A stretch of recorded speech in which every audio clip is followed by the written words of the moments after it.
नाज़रीन, मैं हूँ सईद काजी और आज मेरा ये दूसरा वीलॉग है। और हम जो है आपने कल भी देखा होगा और आज भी हमारा तकरीबन नुक्ता नज़र तो वैसे ही है, मगर कुछ नए फैक्ट्स, नई स्टोरीज़ और नए हक़ाइक़ के साथ जो हमारी दुनिया की शक्ल को बदल रहे हैं। ख़ास तौर पर हम बात तो पाकिस्तान की करेंगे, मगर हम यूक्रेन से चलेंगे और यूक्रेन का जो क्राइसिस है उस क्राइसिस का दुनिया पर और बिलखुसूस पाकिस्तान पर क्या असर हुआ। पाकिस्तान पर तो खैर बहुत बड़ा असर हुआ। यूक्रेन में बाज़ लोगों का ये ख्याल है कि यूक्रेन की जंग के बाद हमारे यहाँ हुकूमत ही बदल गई, मगर ये तो एक पहलू है, इसके अलावा बहुत से पहलू हैं। पहली बात तो हम आपसे ये डिस्कस करेंगे कि आखिर जंग जब छिड़ती है और आज की आलमी दुनिया में, और जैसे मैं पहले कह चुका हूँ कि दुनिया में एक मैशत है और दुनिया की मैशत को और दुनिया की सियासत को समझे बगैर हम अपने मुल्क की सियासत को नहीं समझ सकते। तो मैं सबसे पहले आपकी खिदमत में ये अर्ज़ करूँगा कि ये जो जंग है ये कौन से 4 या 5 चैनल्स के ज़रिए दुनिया को मुतासर करती है। इसका सबसे पहला असर होता है वो इन्फ्लेशन या महंगाई की सूरत में निकलता है, जिसका जो दूसरा सबसे बड़ा पहलू है कि ट्रेड रुक जाता है। जब ट्रेड ख़त्म हो जाता है, डिसरप्ट हो जाता है, चीज़ें एक जगह से दूसरी जगह नहीं पहुंचती, तो फिर स्टैगफ्लेशन उसे कहते हैं। स्टैगफ्लेशन क्या होती है कि एक तरफ कीमतें बढ़ रही होती हैं और एक तरफ चीज़ें मार्केट से गायब हो जाती हैं। इसके साथ ह्यूमैनिटेरियन क्राइसिस आता है। फिर इसका एक चौथा पहलू भी होता है और वो सैंक्शन, एक दूसरे पर सैंक्शन लगा दी जाती हैं और दुनिया माशी कसाद बाजारी में आ जाती है। हम एक ऐसी ही दुनिया में आज मौजूद हैं और इसी दुनिया में शहबाज शरीफ साहब की हुकूमत यहाँ पर आई है और हम अब देखेंगे कि इसके हमारे ऊपर क्या असरात होंगे और पूरी दुनिया पर इसके असरात आ रहे हैं महंगाई की सूरत में। मगर अभी जो रिसेंटली दौरा किया है हमारे जो वज़ीर ख़जाना हैं जनाब मोहतरम मिफ्ताह इस्माइल साहब वापस आए हैं और वापस आके हमें एहसास हुआ है कि हर चंद कहा यह जाता है कि उनकी मर्ज़ी की हुकूमत यहाँ पर आई है। एक राय है, गलत भी हो सकती है, मगर क्या उनकी मर्ज़ी की हुकूमत को उन्होंने उनकी मर्ज़ी का पैकेज दिया है? कतई नहीं। तो आते ही हमें जो सबसे बड़ी बुरी खबर मिली है वो ये है कि 21 रुपये की जो सब्सिडी थी वो हटा दी जाएगी। मगर ये खबर, बुरी खबर यहाँ तक महदूद नहीं है, इससे आगे भी है और ये कीमतें इससे आगे भी बढ़ेंगी। अब सवाल ये है कि इस वक्त लोड शेडिंग शुरू हो चुकी है। 11 से 12 घंटे की या 10 से 12 घंटे की लोड शेडिंग हो रही है। और ये लोड शेडिंग क्यों हो रही है? क्योंकि हमारे पास तेल खरीदने के पैसे नहीं हैं। अब मैं आता हूं अपनी मेन स्टोरी की तरफ कि आखिर हमारे पास ये तेल खरीदने के पैसे क्यों नहीं हैं और आज हम इतनी महंगी बिजली क्यों बना रहे हैं। तो मैं आपको माजी में ले चलता हूं, 1993 के उन मुआहदों में ले जाता हूं जहां पे इस बर्बादी की बुनियाद रखी गई थी। अब मैं सादा से लफ्ज़ों में आपको ये बयान करूंगा कि ये बर्बादी कैसे हुई। ये बर्बादी ऐसे हुई कि जब हेज़ल ओलेरी पाकिस्तान आया था और उसने ये मुआहदे किए थे और जरदारी साहब की गवर्नमेंट थी, तो उसमें यूँ समझें कि जब ये मुआहदे किए गए तो वो मुआहदे इस तरह थे कि 20 रुपये की इन्वेस्टमेंट मैंने करनी है, 80 रुपये जो है मुझे वो बैंक लेते हैं। ये बिजली बन रही है, ये वापडा पहले मौजूद था, अब हम इसको आउटसोर्स कर रहे हैं, इसको प्राइवेटाइज कर रहे हैं और उसकी टर्म्स एंड कंडीशन क्या है मैं बड़ी जिम्मेदारी से आपको बता रहा हूँ कि 20 रुपये सईद काजी ने इन्वेस्ट किए, 80 रुपये बैंक से लिए। वो 80 रुपये जो बैंक से लिए हैं मैंने, उसकी डेट सर्विसिंग सईद काजी ने नहीं करनी। जो बिजली बना रहा है, जो प्राइवेट जो है एक स्टेक होल्डर है, वो रियासत पाकिस्तान ने करनी है, यानी आपने और मैंने उसका। और यहाँ तक बात रहती तो फिर शायद इससे आगे ये कि जनाब वो जो इनपुट है, चाहे वो फर्नेस ऑयल है, चाहे वो कोई आपका महंगा और महंगे इनपुट से हमने बिजली बनाई।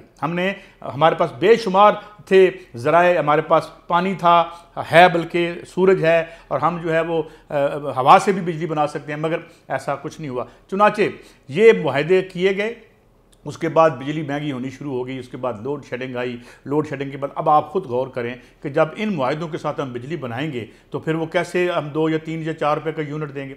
फिर क्या हुआ? फिर कैपेसिटी पेमेंट आ गई। अब कैपेसिटी पेमेंट क्या है कि अगर मेरा जो एक IPP लगा हुआ है, अगर वो 100 मेगावाट बनाता है तो 100 मेगावाट में से वो 50 बना रहा है, किसी वजह से 50 नहीं बना रहा, तो कीमत हमने उसको 100 की देनी है। ये मुआहदे 93 में भी इसी तरह हुए, उसके बाद भी इसी तरह हुए। और मैंने कल आपको सिर्फ एक फिगर दी थी कि $45 बिलियन का हमें टीका लगा जो वर्ल्ड बैंक के मुताबिक, मगर इससे कहीं ज़्यादा हमारा नुकसान हुआ। चुनांचे आज हम कहाँ पहुँचे हैं कि ज़्यादातर बिजली जो है हम बना रहे हैं महंगे रिसोर्सेज से। महंगे रिसोर्सेज के हमारे पास पैसे नहीं हैं। जब पैसे नहीं है तो बिजली महंगी होती है। जब बिजली महंगी होती है तो हमारे जो कारोबार हैं उनकी कॉस्ट ऑफ डूइंग बिजनेस ऊपर चली जाती है, हम नहीं कर सकते और फिर हम उन मुआहदों को रिविजिट भी नहीं करते। चुनांचे ये एक सबसे बड़ी वजह है। मगर मैं आपको ये बताऊँ कि ये जो सिचुएशन है ये सिर्फ हमारे यहाँ, बहुत से ऐसे मुल्क हैं जहाँ बिजली फ्री है, मिसाल के तौर पर इस वक्त वेनेजुएला में जो है बिजली आलमोस्ट फ्री है, इस वक्त क्यूबा में 1 सेंट का 1 यूनिट मिल रहा है, इस वक्त सूडान में जो है वो बिजली फ्री है, हालांकि बहुत गया गुजरा मुल्क है मगर वहाँ आयल चूँकि बहुत ज़्यादा मकदार में मौजूद है तो वहाँ बिजली, लिबिया में इस हालत में भी बिजली फ्री है। तो इसका मतलब ये है कि अगर इस ग्लोब पर बिजली फ्री दी जा सकती है तो यहाँ भी दी जा सकती है। मगर यहाँ क्या है, यहाँ हमारा सबसे जो करप्ट सेक्टर है वो IPPs का है, और IPPs के इस सेक्टर में की वजह से हमारी मैशियत बैठ रही है, हमारी जो है वो पॉलिटिकल इकॉनमी का जो हाल है वो आपके सामने है, आम आदमी का जो हाल है वो आपके सामने है। लेकिन क्या हम इसको रीडू नहीं कर सकते? मैंने बहुत से लोगों से बात की, डॉक्टर इकरामुल हक से बात की, बिल्कुल कर सकते हैं। हम ये मुआहदे आज खोल सकते हैं, ये मुआहदे खोल के हम सुप्रीम कोर्ट में ले जा सकते हैं, सुप्रीम कोर्ट में जाके वहाँ से वर्डिक्ट ले सकते हैं और दोबारा से रीडू कर सकते हैं, रिविजिट कर सकते हैं। इंटरनेशनल कोर्ट ऑफ जस्टिस में जाके हम ये बता सकते हैं कि ये मुआहदे पाकिस्तान के अवाम के ख़िलाफ़ हुए थे। और ये ऐसी मुल्कों की बहुत सी मिसालें हैं। इवन दुनिया का सबसे गरीब मुल्क जो है जिसका नाम बोलीविया है, उसने ये मोडस ऑपरेंडी जो है इस्तेमाल किया है। तो ये आज चूँकि मेरा ये दूसरा वील आ गया तो मैं आहिस्ता आहिस्ता एक दुनिया अपनी तई एक दुनिया इस तरह से खोल के आपके सामने पेश कर रहा हूँ कि हमें पता चले कि हमारे असल इशूज़ के, हमारे असल इशू ये नहीं है कि इमरान खान साहब चले गए हैं और कोई और आ गया या उन्हें अनसेरेमोनियल या उनका एग्जिट हुआ है, किसी ने उनको निकाला है, साजिश हुई है या नहीं हुई। क्योंकि जो भी आएगा उसे इन्हीं टूल्स के साथ, इन्हीं स्ट्रक्चर्स के साथ हुकूमत करनी पड़ेगी। और जब तक ये स्ट्रक्चर इन प्लेस हैं, कोई भी आ जाए उसका यही हाल होगा। और अब आप देख लीजिएगा, अब जो कहा जा रहा था कि जनाब खान साहब तो नाअहल हुकूमत थी, तो अब तो अहल हुकूमत आ गई है। अब अहल हुकूमत आते ही क्या 21 रुपये बढ़ाएगी। और वो IMF जिसने हमारे साथ बड़ा काइंड और बेनाइन होना था, वो काइंड और बेनाइन क्यों नहीं हुआ? वो इसलिए नहीं हुआ कि इसमें आइंदा आने वाले ब्लॉग्स में हम आपको बताएंगे कि यहाँ बाकायदा आज से नहीं, बहुत पहले से जब मोइन कुरैशी साहब की हुकूमत यहाँ इन प्लेस की गई थी तो ये उस वक्त से एक मनसूबा जारी है कि कैसे एक न्यूक्लियर स्टेट को इकनॉमिकली उसके नीज़ या उसके घुटनों तक लाया जाए। और वही सिलसिला अभी तक जारी है और ये सिलसिला जारी रहेगा जब तक कि वो अपने मकासद पूरे नहीं कर लेते या फिर हम इनको रेजिस्ट नहीं करते। तो ये नाज़रीन हमारी आज की गुफ्तगू थी और इसमें हमने 2-3 बातें की। अब आइंदा हम एक सेक्टर को उठाएंगे आपके सामने और एक सेक्टर में से जो ख़राबियां हैं उनको पॉइंट आउट करेंगे। और साथ जिस तरह आज हमने पॉइंट आउट किया कि पाकिस्तान में जो फर्स्ट एंड फॉरमोस्ट थिंग अब करने वाली है वो ये है कि हुजूर, हमने जब हमारे पास वापटा था तो हमने $23 बिलियन के प्रोजेक्ट जो है वक्त पे मुकम्मल किए, उनकी कास्ट भी ओवररन नहीं हुई।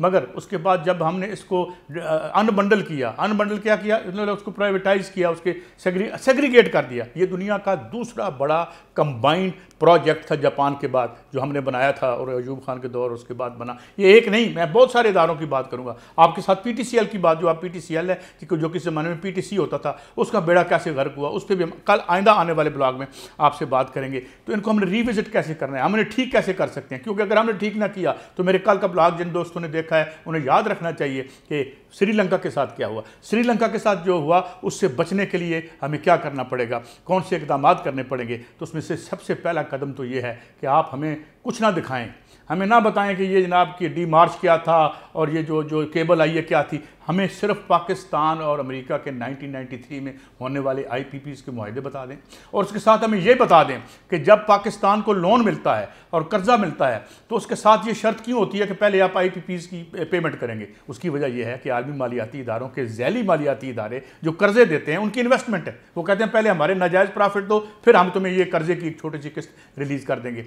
तो ये हम ना सिर्फ ऐसी इश्यूज़ और मसाइल को पॉइंट आउट करेंगे जो हमारे मसाइल हैं, हम उनके हल की बात भी करेंगे। तो आज का हमारा हल क्या है कि कोई माइका लाल, कोई हुकूमत, कोई सावरन हुकूमत हमें ये बताए कि हमारे पैसों से जो मुआहदे दूसरे मुल्कों से हुए, चाहे वो चाइना से हुए हैं, चाहे वो जो है आलमी मालियाती इदारों के झैली इदारों से हुए हैं या मकामी सरमाएदारों से हुए हैं, उन्हें खोल के बताया जाए कि उसमें हमारी जेब कैसे कट रही है, हमारी चमड़ी कैसे उतर रही है। और अगर हम इस एक सेक्टर को ठीक नहीं करते तो बाकी किसी सेक्टर में हम बेहतरी की तरफ नहीं जा सकते। तो ये था हमारा वो हल जो हम समझते हैं कि अगर कोई करे तो ये मुल्क आज भी वायबल हो सकता है। नाज़रीन, ये था हमारा आज का ब्लॉग। कल आपसे मिलेंगे और कल आपको तारीख़ बताएंगे हमारे एक और बहुत बड़े इदारे की जो इस इलाके का फ़ख्र था, प्राइड था, PTC, जहाँ से लोग पढ़ने आते थे, जहाँ लोग सीखने आते थे, जहाँ से इनकी अपने कॉलेज और अपनी यूनिवर्सिटियाँ थी, जहाँ से जो हम पूरे रीजन को बताते थे कि टेलीफोन क्या बला है, इसमें जदीद उस वक्त की जदीद तरीन टेक्नोलॉजी हम प्रमोट कर रहे थे। और आज ये हालत है कि उसके असासे बेच के प्रॉफिट शो किया जाता है। कल इस पर बात करेंगे ये एक क्या हमने अपने खिलवाड़ किया अपने उन इदारों के साथ जो हमने बड़ी मेहनत और खूबसूरती से बनाए थे, और उन्हें हम कैसे ठीक कर सकते हैं। इजाज़त दें, कल फिर मिलेंगे। अल्लाह हाफ़िज़।